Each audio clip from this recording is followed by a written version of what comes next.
Today I'm going to be showing you a fun DIY where you can turn concrete into cute creations of your own.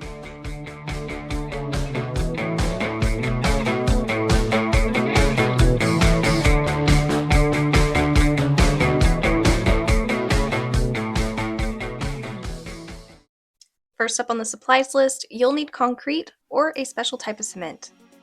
This can be a little confusing when starting out, but concrete and cement are not the same thing. Cement is an ingredient of concrete.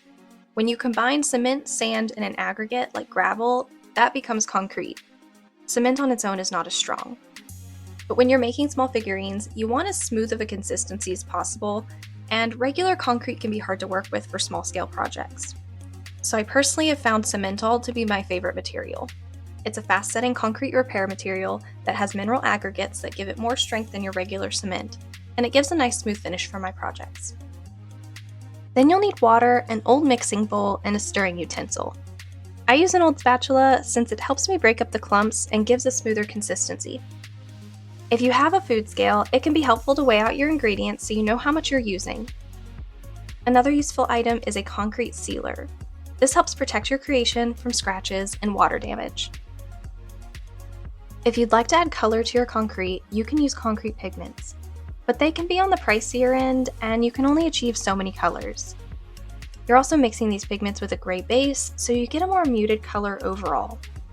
But these are good if you're worried about paint chipping, if you want a smooth finish, or if you're using your vessel as a planter or candle holder.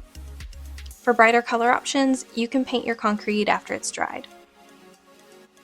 Next, you'll need your silicone molds. When you're picking out your molds, you want to make sure you're using molds designed for concrete. Resin molds are typically much thinner and might not provide enough structural integrity, so you want to find molds that will give you thicker walls for your creations. And then the most important part of your supplies list is your personal protective equipment.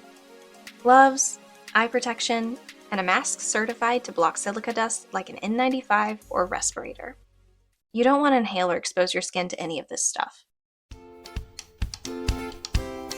I start by measuring out my concrete.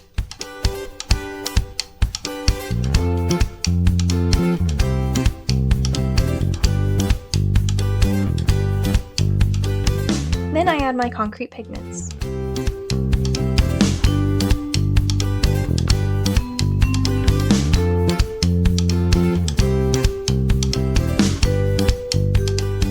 Then I add about 1/5 of the weight in water. If you don't have a food scale, add small amounts at a time so you don't add too much.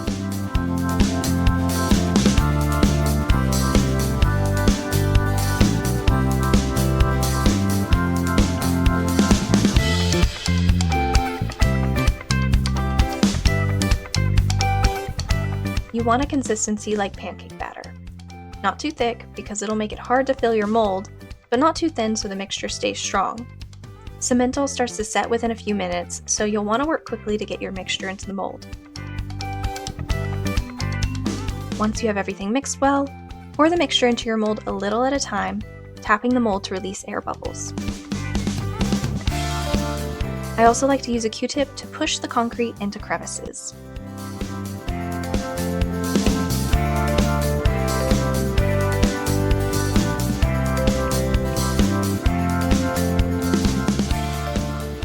Then you leave your molds to dry for 3 to 4 hours.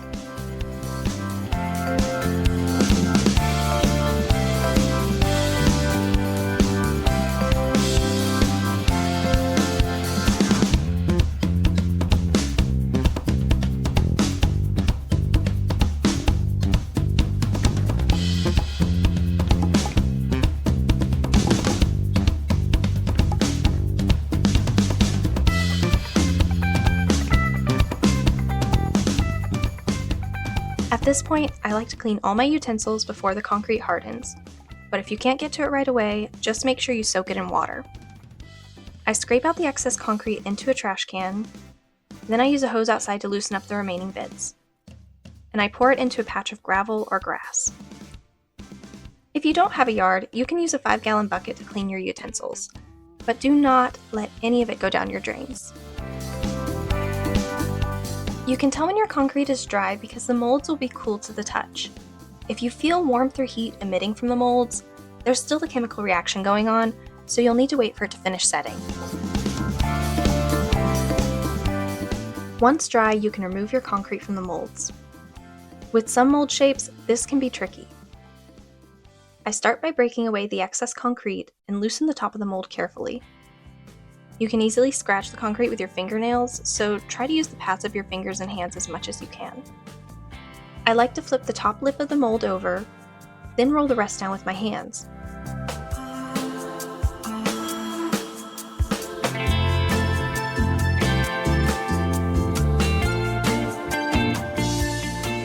For molds with features that stick out, like the fox, you might have to pull one side away at a time. Be patient with yourself. Each mold is different and will take some practice.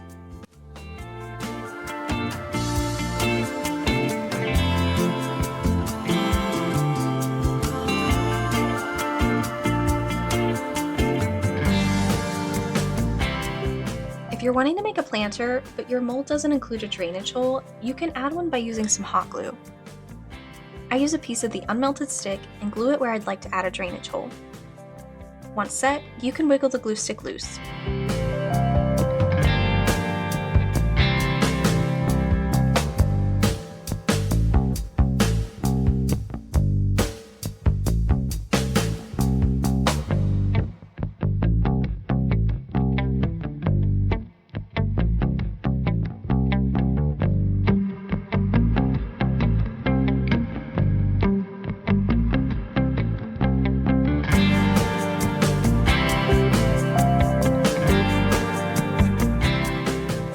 And now you have a functional planter.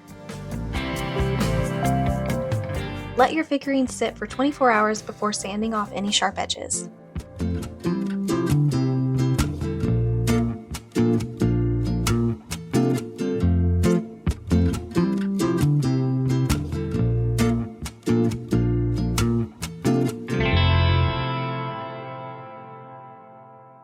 And now we can paint.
Once your paint is set for 24 hours, you can use the concrete sealer.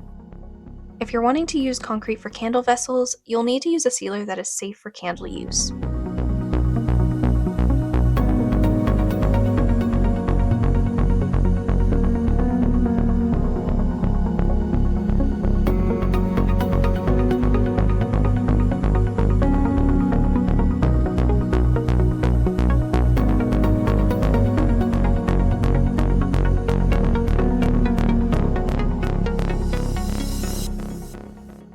And here are the final results.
Thanks for watching, and I will see you guys in the next one.